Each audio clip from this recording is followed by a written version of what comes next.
I've mentioned before that the kind of the primary function of myth when we are talking about them is a uh, point of origin to explain the origin of the world, more generally speaking. Although in various ways, myths can cover any kind of source for things that are happening. And the technical scientific term for this is etiology. Etiology is the explanation of root causes, essentially, and this is a word that is often used for diseases to explain the origin of a disease. You kind of make the etiology of it. So you're looking for the root causes, the things that have caused that stuff to happen.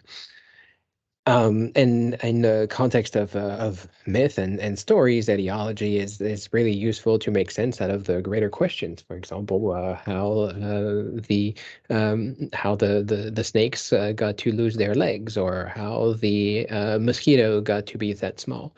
Those are two examples of myths that are rather common in indigenous people around the world to explain how those specific animals look like other animals, but yet not the same. Or in the context of mosquitoes, why do they bite, but yet they do not kill us? So ideology, I guess, is the context of today, and in the context of life more especially, the myths may cover the origins of anything that has to do with your daily life, starting with the soul itself. So we've mentioned the aspect of soul before, and explaining where the soul comes from is obviously a pretty important part of the mythical story. And here, this is from Aristotle, who gives us one vision of how souls got to be. The only important difference between people, so all the people on Earth, is one of the degree of concoction which they have undergone, for the female, whose vital heat is weaker, cannot carry the concoction of blood as far as the male can. But the female's quote unquote residue vis-a-vis the menstrual fluid is potentially all the parts of the body, and hence, too, it is or contains soul potentially. This is merely another way of saying the same thing, because just as any actual living body must possess soul, which is its form, actually, so a potential living body must possess soul potentially. And well, again, if the soul is what moves us, everyone has to have a soul, and that soul has to come from somewhere. According to Aristotle, the soul comes from semen mixing with the menstrual fluid. This is 4 centuries before Common Era, so there's only so much that they might have known about basic biology. But how else are you going to explain the fact that we have a soul, and how else are you going to expect humans to make new humans if you don't have science? So, according to Aristotle, the male sperm contains the breath of life, the pneuma, which we tend to classify as soul. And once it meets with the menstrual blood, which has no life of its own, which does not have an energy of itself, the two of them combine to make a being and to make the soul.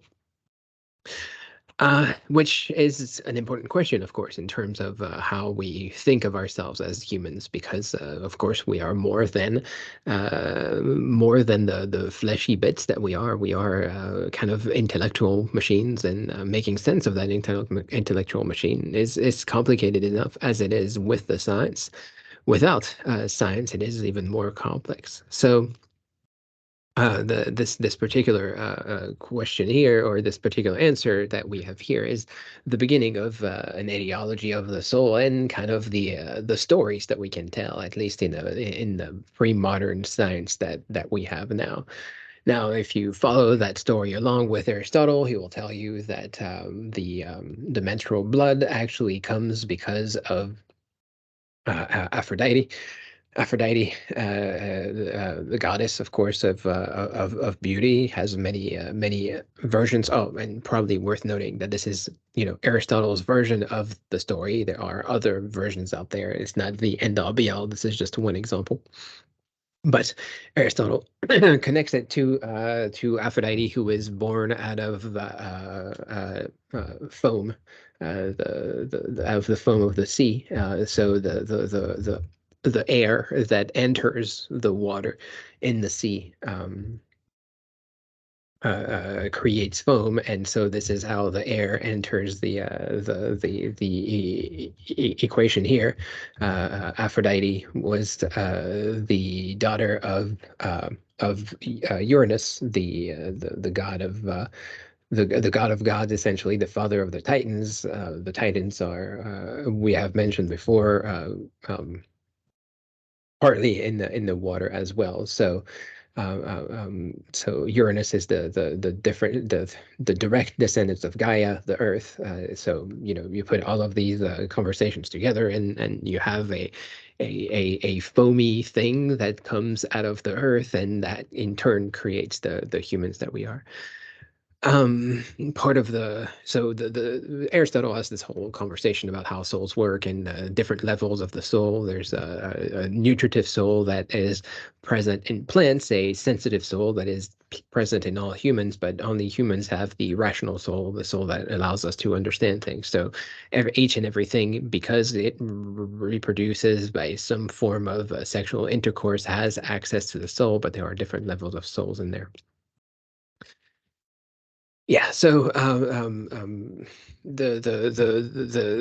the story is especially relevant for two reasons, mostly because it's written, also because it's Aristotle, which is a kind of a luminary in Greek literature, and as a result, anyone who was reading Greek at the turn of the millennium in the modern era, obviously became aware of Aristotle's stories, and it was very influential on especially early Christian writers who had access to the Greek language. Many of them were Greek speaking. So this kind of idea of the soul entering the body through sexual intercourse is kind of an interesting concept, especially to make sense out of this very abstract idea of the soul in this very personal, personified way. When you read the book of Exodus in 21:22, the story is told of a person who commits a crime, but how to punish this crime if we are dealing with a pregnant person. If people are fighting and hit a pregnant woman and she gives birth prematurely, but there is no serious injury. The offender must be fined, whatever the woman's husband demands and the court allows. But if there is serious injury, you are to take life for life, eye for eye, tooth for tooth, hand for hand, foot for foot, burn for burn, wound for wound, bruise for bruise. So this particular verse of Exodus tends to come back in interpretations of the Bible, especially in the Christian context, when it comes to abortion, because there is the possibility that a human may not be considered to have a life if they are not born after a certain point. And this is also present in Aristotle. It takes 40 days, according to Aristotle, to develop a soul. There's a process according to which the rational soul essentially develops out of the lower levels of soul. When the human becomes a lot more active and movable and vocal and whatever. There's obviously enormous amounts of ink spilled around this particular verse of whether or not this is a question of when the soul happens and whether or not it is a crime to cause a premature birth, or in this case, that would be a miscarriage.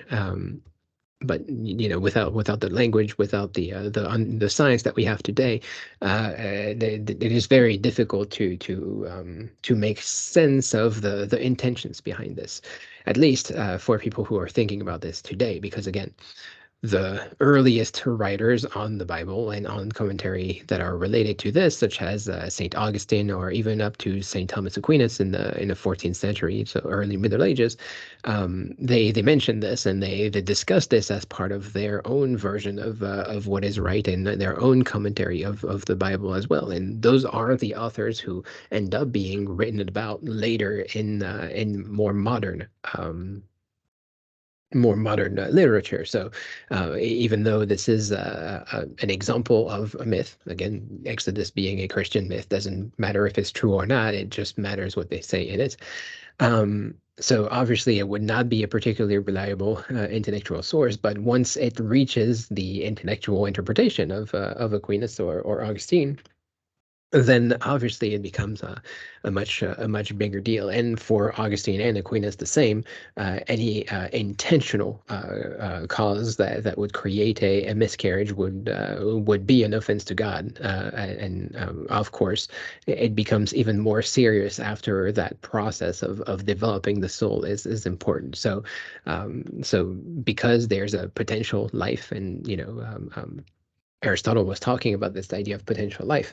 If there's a potential life happening, then there's a potential crime associated with it. If there's an actual life, then there's an actual crime associated with it. And this eventually becomes, in the context of science, the aspect that is called quickening. And this is again directly from Aquinas, but becomes part of the modern discourse now in 1919 in Kansas of exactly what it means to be alive when you don't have the science to prove exactly what life is. And of course, according to Aquinas and according to these early Christian writers, without soul, humans are just dirt. They're not really valid humans. So the importance is laid on the soul as this thing that makes us so quintessentially human. And in here, State v. Patterson, a case that was ordered in Kansas in 1919, they are kind of struggling to make sense out of these pre-scientific or quasi-mythical stories when it comes to judging from a person who experienced a miscarriage. Such an instruction would not have been proper under the information, which did not charge that Florence Lewis was "quote unquote" pregnant with a quick child. So, quick in this case is going to be defined in a second. It alleged that she was "quote unquote" pregnant with vitalized embryo, and the contention is made that this expression is equivalent to that of a statute. Vitalized, however, merely means endowed with life. Any human embryo which is not dead is "quote unquote" vitalized. It is no less endowed with life before reaching the stage of development known as quickening than after. A woman is said to be pregnant with a quick child or quick with child when the motion of the fetus becomes perceptible, usually about the middle of the period of pregnancy. Not only was this condition not pleaded, it was not indicated by the evidence. So, a person accused their partner of miscarrying a quote unquote quick child, but according to the evidence, the fetus was not moving. There was no evidence that there was a quote unquote quickening that had happened, which was kind of understood as the soul entering the body again, right? The motion is being applied to this fetus, and so therefore that would have made it more alive according to the common classifications. And because there is no sign that this fetus was moving, then there is no sign that it had the soul. So therefore, the judgment according to against this person would have had to be not the same as the judgment of intentionally killing a person. So the idea of being alive in one sense or another, and especially in the context of pre-scientific understanding, because now we have ways to measure life, we have ways to see inside the body, which were not available at the time. It is very difficult to make sense of exactly what it is to be alive when obviously inside a woman there is life happening. There is no discussing this. And this does not stop or begin with the creation of an embryo, which then turns into a fetus. So, without knowing what is happening, you can't legitimately say that there is dead matter inside of women, but you also cannot say that this particular matter has a life of its own. And the threshold that was established was whether the fetus was moving. And even without that science, how do you make sense out of miscarriage? I mean, now that we have scientific ways, we cannot fully explain it, whether it is intentional or not. Back then, even more complicated to have higher levels of infant birth, higher levels of explanation. So the behavior of women was usually blamed with the life of the fetus itself. So when a woman would miscarry, would be blamed on the woman having too much physical activity or doing a thing that they were not supposed to do, because the responsibility was incumbent on the women themselves, not on the complexity of the human body. So it was an important conversation to be figured out, and proving what is happening inside of the human body is quasi impossible, and certainly not a matter of law. But to broaden the conversation a little bit, because myth has to do with the birth of each and everything, it also has to do with the birth of the world. The world, of course, being the environment around us, however you want to decide it. And from the very early years of looking at myth, especially here through Franz Boas, the idea of the myth telling us the story of the beginning of the world is there. Definition of mythological concepts is much easier than definition of mythological tales. The mythological concepts are the fundamental views of the constitution of the world and its origin, so said Boas. And as much as life itself tends to be a mystery, the creation of the universe is also a very large mystery, because it is magnified, exponentially by the number of people there and by the Earth itself. Understanding these natural processes, in a sense, is obviously much, much more complex. And the very first week of classes, we looked at the myth of fires, bringing the fire to humans. And of course, this is something that happens cross-culturally, because we need fire, we need that energy, we need the heat that is created by fire, and we need the potential that fire has. So therefore, pretty much every culture around the world has some kind of explanation as to how fire came to be in their culture, as opposed to the natural fires, which happen every now and then, might have some explanation. But humans domesticating fire is obviously a pretty big change. In the Bible, once again, the most common myth there is the obvious story of Genesis, that tells us very literally about the origin of the world. But the Bible also contains other versions of the origin of the world. Here, from the Book of Job, in the theology tells us that God did not just create everything out of nowhere, but rather created the universe out of a strange moment of chaos. Um, and so here God is badgering somebody well, Job, who spoke against him. And so God says, "Where were you when I laid the earth's foundation? Tell me if you understand. Who marked off its dimensions? Surely you know. Who stretched a measuring line across it? On what where its footing set? Who laid its cornerstone? While the morning stars sang together and all the angels shouted for joy." So the morning stars are singing when God is creating the universe. The angels are shouting, and kind of this ecstatic scene of sorts that exists, that obviously is not the same story that exists in Genesis. And in Genesis, Earth, God just separates the Earth from the sky, and doesn't seem to be any kind of soundtrack or any kind of activity other than God's creation. In the Navajo origin story, we have a very different idea of how the world came about. So dark ants live there, red ants live there, dragonflies live there, yellow beetles live there, hard beetles live there, stone carrier beetles live there, black beetles live there, coyote dung beetles live there, bats live there, white-faced beetles live there, locusts live there, white locusts live there. These 12 people started in life there. So much shorter story, much more, much pared down, but telling us exactly how the life was born. There were bugs, and all kinds of bugs out there, plus bats, and this is how life started. how else can you explain the beginning of life, really, besides trying to make sense out of who could have been there before humans? And bugs, it seems like, would have been able to outlast humans, and so therefore making sense of the world in the Navajo image is very different from the God, the Abrahamic God, kind of separating the earth, whether or not there is a soundtrack. We are talking about very different points of origin for the earth, and so therefore very different cultures as a result. One last aspect would be the birth of the gods themselves.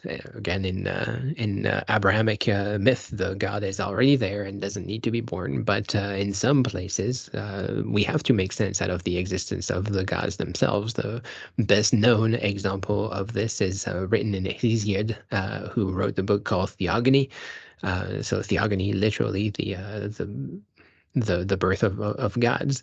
Um, Older, much older than Hesiod is this book here, the Hittite Song of Going Forth, that tells the story of Kumarbi, that has several names. That's the Hurrian god, so the Hittite people who were predating largely most of our concerns when it comes to civilization. And the result of that is that we have part of their story recorded in a clay tablets, in a series of clay tablets, so dating back to about 2 millennia before Common Era.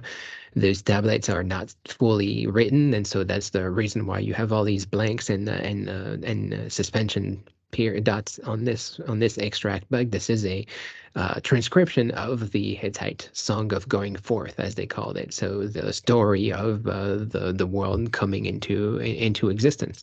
When the earth screamed in labor pains, then she bore 2 sons. The messenger went to refer to the king of the gods, and he to him on the throne approved. Ea communicated the good news. Earth has given birth to 2 sons. When Ea heard those words, and well to him orally the messenger who went and said to the king recompensed him with gifts. To him a robe body he gave offered. To him a kata for his chest he gave offered. A silver ipontu to the messenger he gave offered. Among those, and he the messenger, he wears, it wraps around. So the earth has labor pains, kind of like humans, and gives birth to the gods. And the messenger who brings this letter to the messenger of the God, Creator God, uh, is thanked by the creator gods from the earth. So again, this is a completely different view of the world than anything else that we might be aware of. So we have creator gods that exist in chaos and kind of floating in space. They create the earth, and the earth creates creator gods that eventually give birth to us, the humans. So there's different levels of separation, of course, and different protagonists in this story. Hittites had a pantheon, a polytheistic system, so obviously much more diverse, but eventually the Hittites become the foundation for um, Mesopotamian theology and some of the better known examples of ancient civilizations that we have out there. So lots of ways to think about the birth of things and the beginnings of things, especially when it comes to understanding the broader aspects of life itself.